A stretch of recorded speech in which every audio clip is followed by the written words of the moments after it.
नमस्कार दोस्तों, शांत इंसान चैनल पर आपका स्वागत है। बहुत पहले की बात है, एक गरीब इंसान अपनी गरीबी से बहुत परेशान हो गया था। अपनी गरीबी के कारण उसका अपने परिवार का पालन पोषण करना बहुत कठिन हो गया था। एक पत्नी और 2 पुत्रों के भरण पोषण के बोझ ने उसके मन में उथल पुथल मचा दी थी। इसी उथल पुथल के चलते उसने घर छोड़कर भाग जाने का निर्णय ले लिया और एक रात वे चुपचाप अपना घर परिवार छोड़कर चला गया। वो रात में बिना किसी मंजिल को निर्धारित किए चला जा रहा था। जब वह एक नदी के किनारे पहुंचा तो उसने देखा वहां भगवान बुद्ध अपने शिष्यों के साथ डेरा डाले हुए हैं। ये देख उसने निर्णय लिया कि वो सन्यासी हो जाएगा और भगवान बुद्ध का शिष्य बनकर उनके साथ ही विचरण करेगा। यह निर्णय लेकर वो भगवान बुद्ध के डेरे में जाकर उनके चरणों में गिर गया और उनसे विनती करने लगा कि वो उसे अपना शिष्य बनाकर अपने साथ ही रख लें।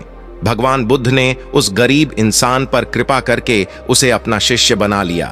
उसके बाद जब भगवान बुद्ध का काफिला आगे बढ़ा तो वह भी उनके साथ ही चल पड़ा। गर्मी का महीना था। भगवान बुद्ध का काफिला चलता चला जा रहा था। जब वह एक जंगल में पहुंचे तो सभी लोग पैर के नीचे विश्राम करने के लिए रुक गए। गर्मी के कारण भगवान बुद्ध को काफी जोरों की प्यास लगी थी। उन्होंने अपने नए शिष्य से कहा, यहाँ पास में सरोवर है, तुम जाकर वहां से पानी ले आओ। भगवान बुद्ध का आदेश सुनकर वो सरोवर से पानी लेने चल पड़ा। जब वे सरोवर के पास पहुंचा तो उसने देखा कुछ जंगली जानवर सरोवर में ऊधम मचा रहे हैं। परंतु जब वो सरोवर के पास पहुंचा तो सभी जानवर डरकर भाग गए। उस शिष्य ने सरोवर के पास जाकर देखा कि सरोवर का पालतू जानवरों के ऊधम मचाने के कारण काफी गंदा हो गया था। सरोवर का कीचड़ और सरी गली मिट्टी बाहर उभर कर आ गए थे। इतना गंदा पानी देखकर वो बिना पानी लिए ही वापस आ गया और आकर भगवान बुद्ध से बोला, भगवान उस सरोवर में तो बहुत ही गंदा पानी था, उसे तो पिया ही नहीं जा सकता।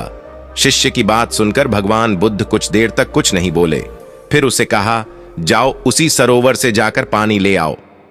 भगवान बुद्ध का यह आदेश सुनकर वो शिष्य पानी लेने चल तो पड़ा, परंतु मन में यही सोचता जा रहा था कि भगवान बुद्ध इतने गंदे पानी को पी लेंगे।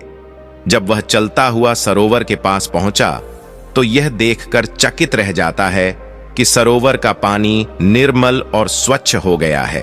वह पानी लेकर भगवान बुद्ध के पास आता है और उनसे यह प्रश्न करता है कि थोड़ी ही देर में सरोवर का पानी इतना साफ कैसी हो गया।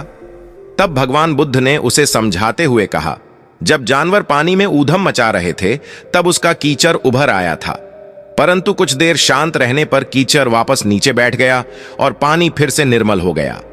इसी प्रकार हमारे मन की भी स्थिति होती है।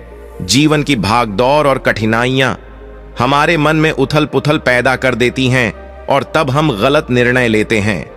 परंतु कोई भी निर्णय लेने से पहले अगर हम अपने चित्त को शांत रखें और धीरजपूर्वक बैठकर सोचें, हमारे मन की उथल पुथल भी पानी के कीचड़ की तरह नीचे बैठ जाती है और तब हम जो निर्णय लेते हैं वो हमेशा ही सही होता है।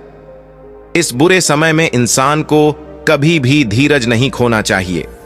भगवान बुद्ध का यह उपदेश उसकी समझ में आ जाता है और जब वो शांति से बैठकर सोचता है तो उसे यह आभास हो जाता है कि उसने घर छोड़कर गलत निर्णय लिया था और वो भगवान बुद्ध से आज्ञा लेकर अपने घर वापस चला जाता है। दोस्तों, तो कैसी लगी आपको आज की हमारी ये कहानी? हमें कमेंट बॉक्स में लिखकर जरूर बताना। इसी तरह के वीडियो देखने के लिए चैनल को सब्सक्राइब कर ले। तब तक के लिए मैं आपसे आज्ञा लेता हूं। फिर मिलेंगे किसी नई वीडियो में।